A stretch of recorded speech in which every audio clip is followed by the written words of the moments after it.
مرد کی فطرت ہے جو عورت اس کے پاس خود چل کے آئے وہ اسے کبھی بھی پسند نہیں آتی۔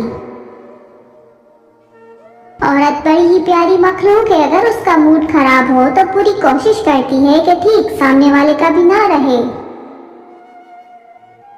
دنیا کی کوئی شے بھی مرد کے دماغ کو پرسکون نہیں کر سکتی سوائے اس کی من پسند عورت کے، جو کہ میسر نہیں۔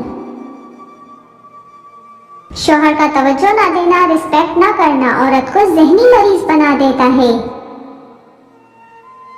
دوسری عورت کی اوقات صرف اتنی سی ہوتی ہے، شوہر جب بیوی کے پاس ہو تو اسے کہتا ہے اب مجھے کال مت کرنا۔ مرد تو وہ ہے جو اپنی بہن کے نصیب سے ڈر کر کسی کی بہن سے نہ کھیلے۔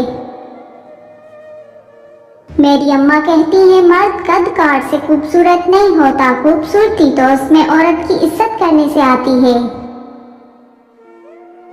عورت عقل مند ہو یا بے وقوف، یہ عقل مند ترین مرد کو بے وقوف ترین مرد بننے پر مجبور کر سکتی ہے۔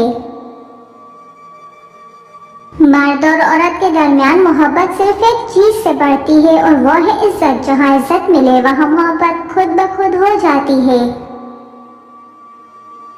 معصومانہ سوال، دنیا کے 8% کامیاب مردوں کے پیچھے ایک عورت کا ہاتھ ہوتا ہے، تو باقی کے ناکام مردوں کے پیچھے کس کا ہاتھ ہوتا ہے؟